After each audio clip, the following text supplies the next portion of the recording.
सोने, एबीपी माझा, मुंबई. आणि राष्ट्रवादी काँग्रेसला भाजप 4च जागा देणार आहे. 4 पेक्षा जास्त जागा सोडायला भाजपनं नकार दिलाय. राष्ट्रवादी काँग्रेस, शिंदेंची शिवसेना आणि भाजपमध्ये म्हणजे महायुतीमध्ये जागा वाटपाच्या चर्चा जोरदार सुरू आहेत. काल रात्री उशिरापर्यंत दिल्लीमध्ये बैठका सुरू होत्या आणि याच बैठकांदरम्यान राष्ट्रवादी काँग्रेसचे नेते अजित पवार आणि प्रफुल्ल पटेल यांच्याशी अमित शहा यांनी एक स्वतंत्र चर्चा केल्याची सुद्धा माहिती आहे. आणखीन माहिती निलेश बुधावले आपल्याला देत आहेत. निलेश, 4 जागांवर राष्ट्रवादी काँग्रेस लोकसभेच्या निवडणुकांसाठी तयार होण्याची शक्यता कितपत आहे? तर कविता, अजित पवार यांना सत्तेत सहभागी होताना जे कमिटमेंट घेतलं होतं त्याच्यामध्ये लोकसभेच्या 9 जागा आणि विधानसभेच्या 90 जागा द्याव्यात अशा पद्धतीची ती कमिटमेंट होती.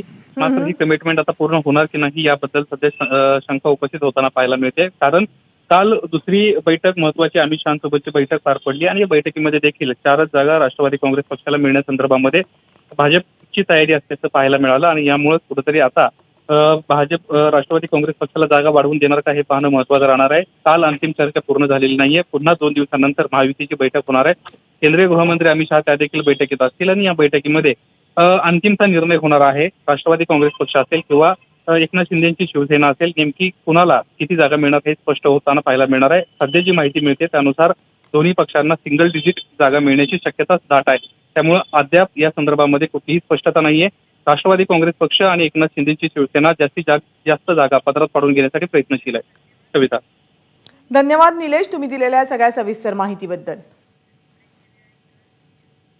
आणि या बातम्यांसह बुलेटिनमध्ये वेळ झाली.